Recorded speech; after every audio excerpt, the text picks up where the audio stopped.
유다의 왕이 되다라는 제목으로 오늘 함께 은혜를 나누겠습니다. 지난주에 그 1장 말씀에서 사울 왕이 전사했다는 소식을 듣고 다윗이 애가를 부르면서 굉장히 이제 슬퍼했던 그런 내용을 살펴봤습니다. 그러면서 하나님의 나라가 어떻게 시작된다고 그랬죠?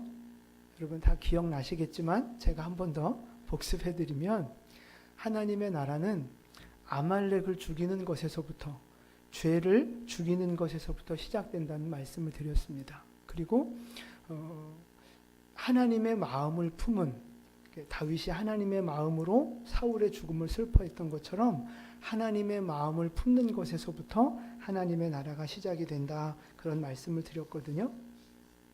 이제 오늘은 다윗이 사울이 죽었으니까 유대 땅으로 올라가서 유다 지파의 왕이 되는 이제 그런 내용입니다. 그래서 이제 하나님의 백성, 하나님의 나라를 다윗이 다스리게 되는데 하나님의 대행자로서 하나님의 나라를 어떻게 다스리는가 이제 그것을 다윗의 모습을 통해서 한번 살펴보도록 하겠습니다. 첫 번째 말씀은요. 기도해야 합니다라는 거예요. 우리 따라서 한번 해보실까요? 기도해야 합니다. 네, 기도해야 한다는 말씀인데 현재 지금 다윗이 1장에서 지금 머물러 있는 곳이 어느 땅이죠?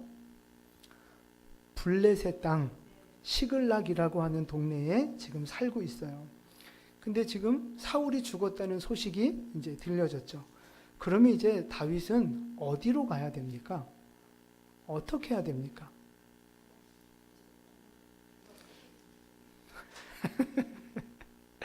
네. 유대 땅으로 올라가야죠. 이스라엘로 올라가야죠. 자기 쫓아다니던 사울이 죽었는데 굳이 블레셋 땅에 머물러 있을 이유가 없지 않겠습니까? 이제 이스라엘로 올라가야 되는데 그래서 이제 진짜 왕으로 이제 시작을 해야 되는데 오늘 말씀을 보면 다윗이 하나님 앞에 그걸 물어보고 가는 거예요. 오늘 1절 말씀을 같이 한번 읽어보도록 하겠습니다. 그 후에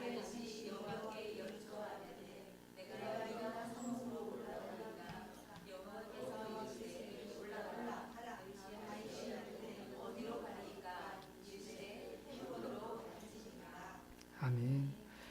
지금 이 다윗의 기도 내용을 보시면 우리가 보통 하는 기도하고 조금 다른 부분이 아마 있을 거예요. 뭐가 다르죠? 우리는 어떻게 기도해요? 다윗의 입장이라면.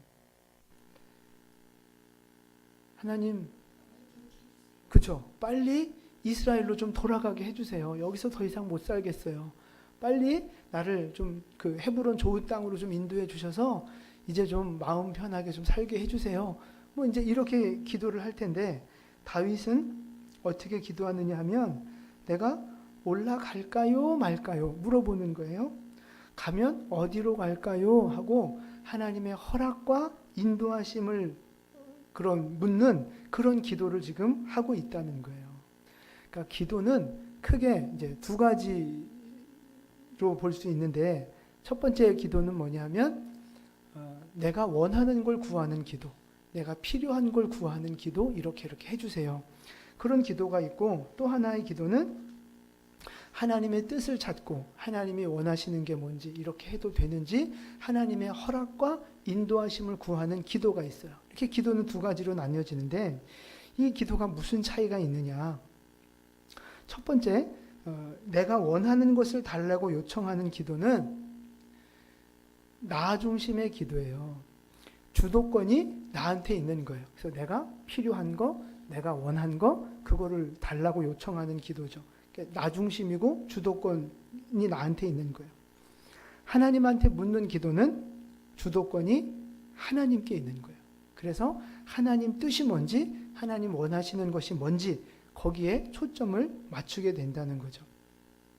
근데 오늘 다윗은 그 두 번째 기도를 하고 있는 거예요. 근데 여러분 중요한 것이 이 두 번째 기도, 하나님의 뜻을 묻는 이 기도는 어떤 믿음이 있어야 할 수 있는가 하는 것입니다. 도대체 어떤 믿음이 있어야 하나님의 뜻과 허락을 구하고 인도하심을 구하는 기도를 할 수 있느냐. 하나님이 나의 주인이라고 하는 믿음의 고백이 있어야 되는 거예요.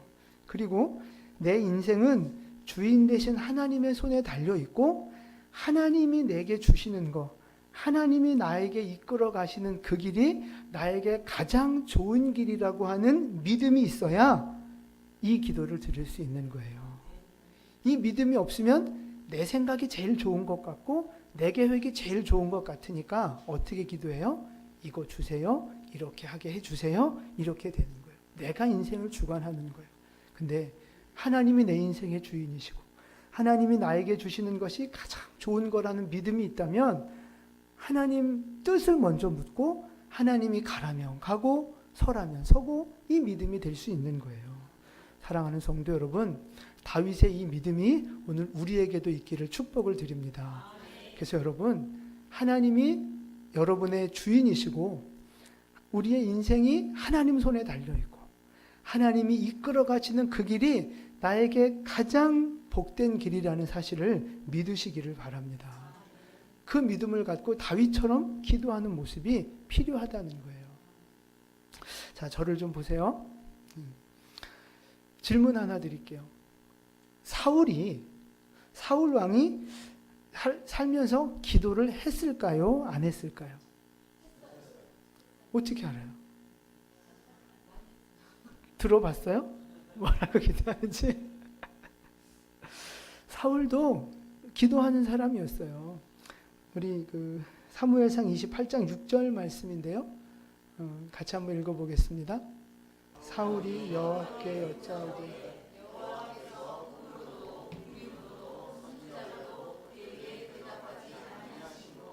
아멘. 보세요. 꿈으로도 우림으로도 선지자로도 물어봤단 얘기예요. 하나님 앞에 기도했단 얘기예요. 그러니까 사울도 우리가 믿음 없는 사람으로 이렇게 결말을 맺었지만 원래 성령 충만했던 사람이에요. 하나님 의지하고 기도했던 그런 사람이에요. 그러니까 사실 사울도 나름대로 기도하는 사람이었다는 거죠. 근데 이제 문제가 뭐냐? 이 다윗과의 차이점이 뭐냐 하면 아까 두 가지 기도 말씀드렸는데 사울의 기도는 자기의 뜻을 요구하는 기도 1번 기도였을까요? 하나님의 뜻을 구하는 2번 기도였을까요? 그렇죠. 1번 기도였을 가능성이 굉장히 많은 거예요. 그러니까 자기중심적인 기도를 하고 자기 필요할 때만 기도를 하는 거죠. 제가 생각해 보니까 사울이 이렇게 다윗을 막 잡으려고 쫓아다닐 때 그때도 기도했을 것 같아요. 제 생각에. 뭐라고 했겠어요? 그죠? 이번엔 저놈을 꼭 잡게 해주십시오. 뭐 그런 식으로 기도하지 않았겠어요? 그러니까 사울은 기도는 하지만 하나님 뜻하고 전혀 상관없는 기도를 하는 거예요. 자기 필요한 대로 기도하고 자기 중심적으로 기도하고 어떨 때는 기도하지만 형식적으로 기도하는 그런 헛된 기도를 하는 믿음의 생활을 했다는 거죠. 이 사울이. 근데 여러분, 우리는 어떻습니까? 여러분은 지금 사울처럼 기도하십니까? 아니면 다윗과 같은 기도를 많이 하고 계십니까? 우리가 기도를 한다고 하면서 어떨 때는 사울처럼 기도할 때가 많다는 거죠. 그냥 내 욕심만 구하고 내 필요한 것만 구하는 거죠. 그리고 평소엔 기도 안 하다가 발등에 불 떨어지고 문제 생겨야 그때서야 또 막 기도하고 이게 오늘 우리의 모습이라는 거예요.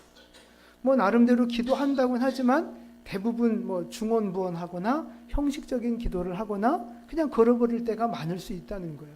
그러면서도 사람들 앞에는 얘기하는 거죠. 나 기도하고 했어. 나 그래도 기도했어. 뭐 이렇게 말할 수 있다는 거예요. 근데 문제는요.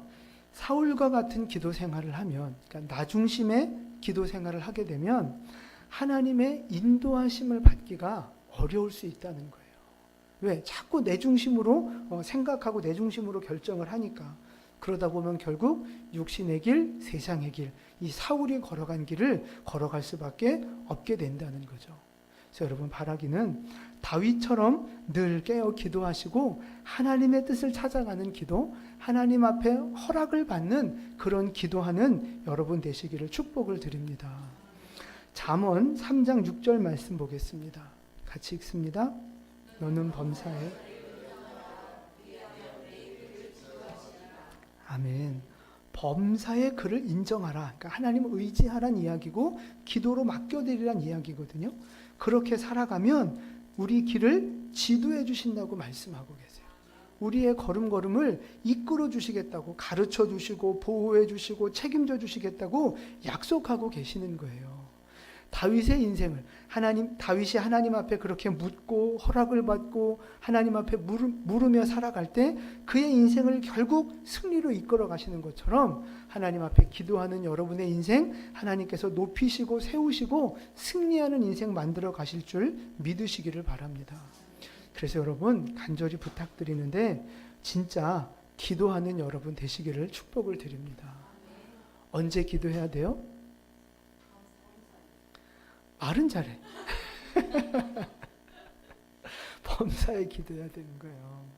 꼭 발등에 불 떨어지고 억울한 일 생기고 힘들 때만 기도하지 마시고 범사에 하나님 앞에 깨어 기도할 수 있기를 바랍니다.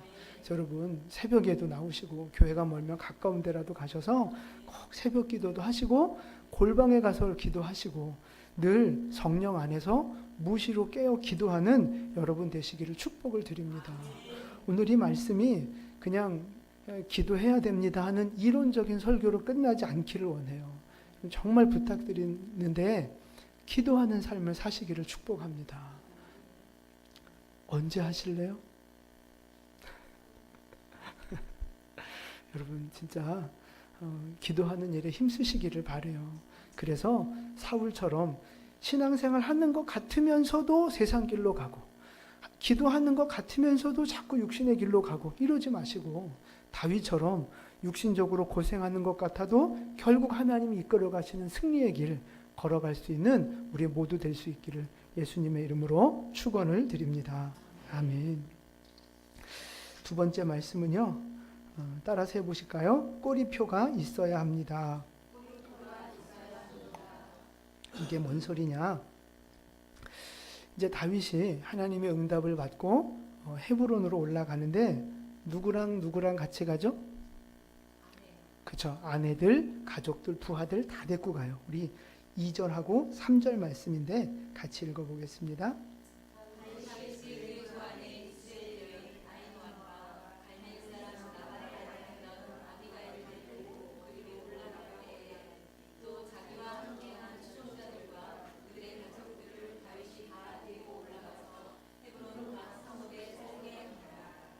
아멘.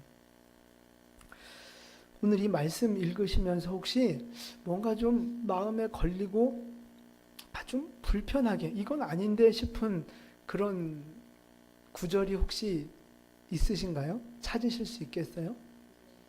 뭐가 있었죠?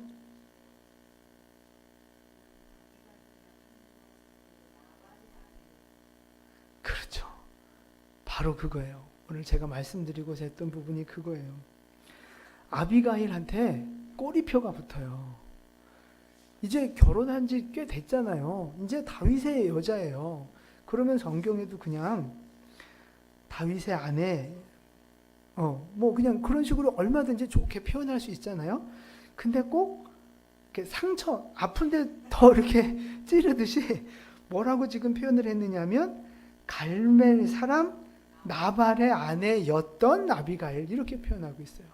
나발이 좋은 인간이 아니었잖아요. 엄청 상처 주고 막 무식하고 막 그랬잖아요. 좀 이제 새로운 남자 만났으면 그거 좀 이제 덮어주고 가려주면 안 돼요? 그걸 꼭 굳이 들쳐가지고 갈멜 사람 나발의 아내였던 뭐 이러면서 꼭 이렇게 써야 되느냐 이 말이죠. 오늘 성경을 읽으면서 저는 이게 좀 불편했어요.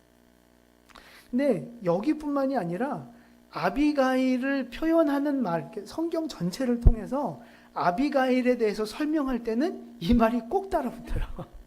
여기만 나온 게 아니에요. 그러니까 제가 너무하는 거 아닌가? 이제 그런 생각을 했던 거예요. 근데 성경은 왜 이렇게 기록을 했을까요? 아비가일에 대해서. 아비가일도 찝찝하고 다윗도 찝찝하고 그러잖아요. 내 아내 얘기하는데 재혼한 여자야? 막 이러면서 소개하기는 웃기잖아요. 왜 그렇게 기록을 했을까 성경은? 정답은 잘 몰라요. 나도 몰라요. 근데 이제 말씀을 묵상하는 중에 정답이라기보다 그냥 하나님 주신 감동이 있고 우리에게 적용해야 할 것 같은 그런 말씀이 있어서 이제 그걸 나누려고 그러는 거예요. 아비가일의 인생에 이런 어찌 보면 부끄럽고 드러내고 싶지 않았던 이 과거, 이 꼬리표가 붙어 있는 것처럼 우리 인생에도 이런 꼬리표가 붙어 있어야 한다는 거예요. 굳이 꼬리표를 감추려고 하지 말고 이 인생의 꼬리표가 우리에게도 있어야 된다는 거예요. 만약에 내 인생에 부끄러운 과거, 부끄러운 죄, 나의 연약함 이런 꼬리표가 없으면 우리가 인생을 어떻게 살겠습니까? 내가 굉장히 괜찮은 인간인 줄 알고 착각하고 살아가는 거예요. 나는 뭐 크게 잘못된 것도 없고 괜찮은 사람, 잘난 사람 그렇게 착각하며 살아간다는 거예요. 근데 여러분 아시잖아요. 사실 그렇지 않잖아요. 사실 여러분 얼마나 많은 꼬리표가 우리에게 있습니까? 뭐 저도 보이지 않아도 뒤에 꼬리표가 엄청 많아요. 뭐 여러분도 그렇지 않습니까? 꼬리표가 얼마나 많아요. 다 죄인이란 말이에요. 우리 부정한 입술이라는 꼬리표가 제가 이렇게 묵상해 보니까 그런 게 있어요. 부정한 입술이라는 꼬리표. 욕도 하고 누구 막 험담도 하고 저주도 하고 부정적인 말하고 막 우리 입술이 그렇게 부정하지 않습니까? 우리 마음도 그래요. 부정한 마음이라는 꼬리표도 있어요. 마음속에 얼마나 미움이 있고 시기가 있고 질투가 있습니까? 또 이쁜 여자 보면 한번 같이 사귀어봤으면 좋겠다 이런 마음.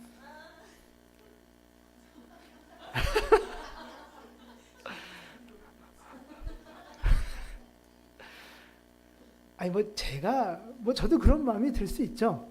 근데 뭐 우리 사모님보다 더 이쁜 여자를 보면 그런 마음이 들 텐데 아직 한 번도 본 적이 없는 것 같아서.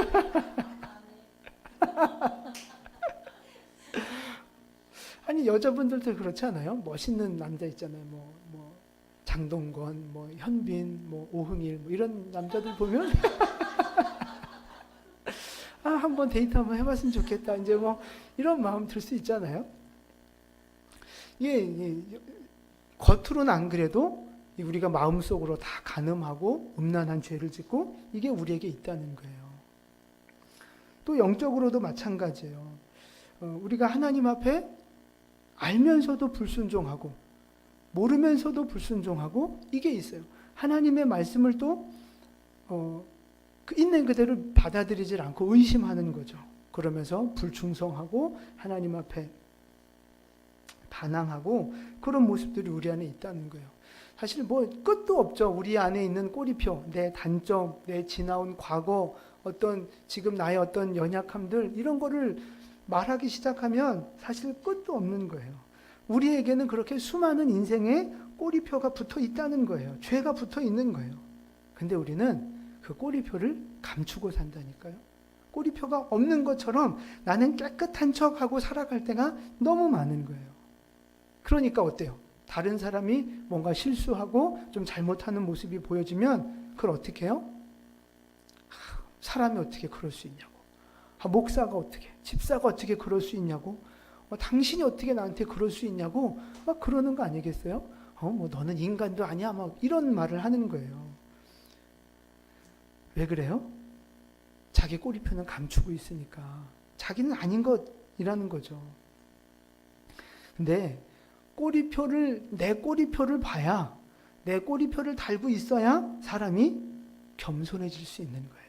다른 사람을 품어줄 수 있게 되는 거예요.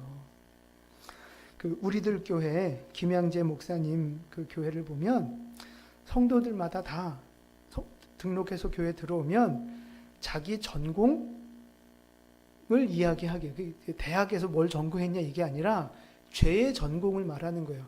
나는 무슨 죄를 짓는데 전문이다. 이제 뭐 이런 뜻이죠.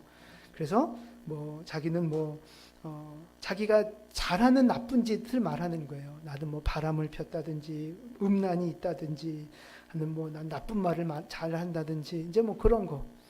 그 전공을 말하고 또 하나가 죄패를 붙이게 만들어요. 자기 죄패를 쓰는 거예요. 그건 뭐냐면 자기가 전공으로 잘하는 나쁜 짓을 해서 결국 빚어진 어떤 결과, 그거를 죄패라고 하거든요. 그러니까 뭐 음란해서 뭐 결국 바람피다가 결국 난 이혼했습니다. 이제 뭐 이런 거, 이게 다 죄패예요. 사업이 망했습니다. 뭐 감옥에 갔다 왔습니다. 나는 동성애자입니다. 뭐 이런 거, 이런 죄패들이 있는데 그걸 다 이렇게 오픈을 하는 거예요. 그러니까 자기 안에 꼬리표를 숨기질 않아요.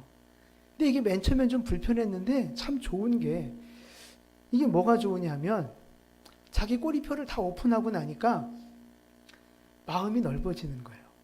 그래서 싸우질 않는 거예요. 싸우질 않아. 누가 뭐 좀 잘못하고 그래도 괜찮은 거예요. 왜? 내 꼬리표는 이렇게 더 많이 있는데 싸울 일이 없는 거예요. 우리가 왜 화내고 왜 싸우고 그래요? 나는 의인이라는 생각에서부터 싸우는 거예요. 난 잘못한 게 없고 나는 적어도 너처럼 그러진 않아. 이런 생각에서부터 다른 사람을 정죄하고 비난하고 싸우는 것이 시작이 되는 거예요. 그래서 예수님이 이런 말씀하셨어요. 마태복음 7장 3절과 4절 말씀 함께 읽습니다. 어찌하여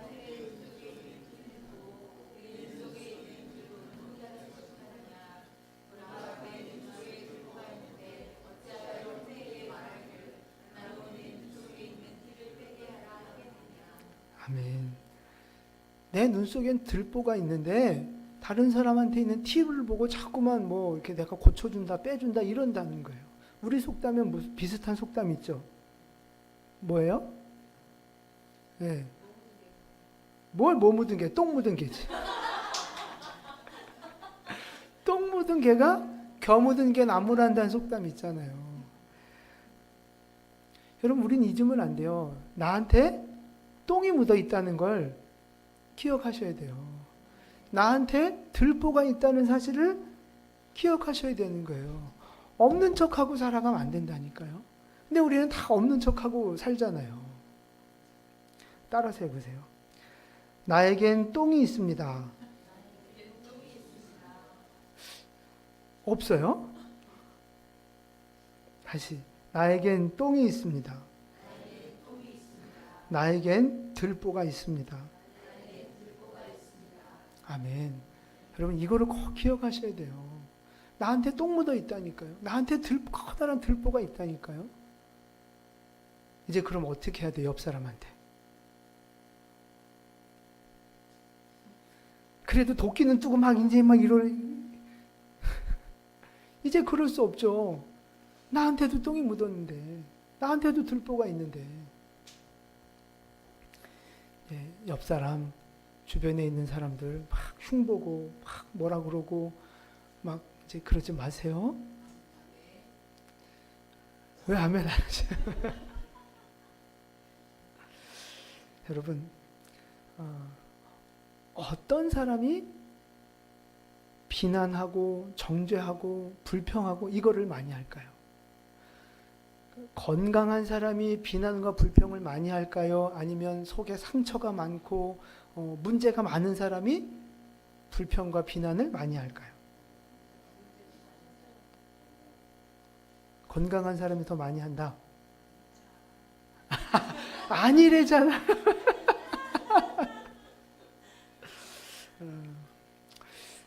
제가 고등학교 다닐 때 기억이 나요. 딱 들어가면 꼭 튀는 애들이 있잖아요. 우리 시대 때 말로 일명 날라리 있어요. 날라리, 양아치. 막 껌 이렇게 짝짝 이렇게 씹고 뭐 이렇게 화장실 가서 막 이렇게 담배 피고 이런 애들이 있었잖아요. 뭐 여러분 중에 그런 분 계신지 모르겠는데 보이네요, 몇 분이. 우리가 볼 때는 어쩜 애들이 이렇게 싸가지가 없고 개념이 없고 어떻게 인생을 저렇게 사나 싶은데 그런 애들을 교육시키는 사람이 있어요. 누구예요? 우리 1학년 날라리들을 교육시키는 사람이 누구냐? 2, 3학년 날라리. 꼭 우리 저 친구들 날라리 가서 저 터지고 오는 거 보면 꼭 선배 날라리들이 와서 때리고 막 그러는 거예요. 그러면서 뭐라 그래요? 이 개념 없는 새끼들, 싸가지 없는 것들, 예의 없는 것들 막 이러면서 아니 지들은 더 하는 것들이 제가 그걸 보고 깨달았어요. 똥 묻은 게 겨묻은 게 보고 진짜 뭐라고 하는구나. 이걸 깨달았어요. 누가 비난을 많이 하고 누가 화를 많이 내고 누가 불평을 많이 하냐? 내 마음속에 문제와 아픔과 상처가 많은 사람이 그걸 더 많이 하는 거예요. 만약에 깨끗한 사람, 건강하고 올바른 사람이 비난을 많이 해야 된다 그러면 최고의 비난쟁이는 누가 됐을까요? 예수님이죠. 예수님. 근데 예수님은 진짜 바리새인들이 잘못한 것을 지적하는 것 이외에는 누구도 비난하거나 정죄한 적이 없으세요. 다 품어주시고 용서해 주시고 사랑해 주셨고, 그게 바로 예수님이라는 거예요. 그래서 여러분, 내 마음속에 화를 많이 내고 비난하는 마음이 많이 들고 막 정죄하는 생각이 많이 들고 막 그런다면 그 상대방에게 문제가 있는 게 아니라 나한테 더 큰 문제가 있다는 사실을 깨달으실 수 있기를 바랍니다. 그러니까 내 뒤에 뭐가 있다고요? 꼬리표가 있다. 꼬리표. 그걸 꼭 기억하셔야 돼요. 근데 여러분, 그거를 어떻게 해야 고칠 수 있느냐? 어떻게 해야 해결할 수 있느냐? 갈라디아서 6장 1절 말씀이에요. 1절 말씀 같이 읽습니다.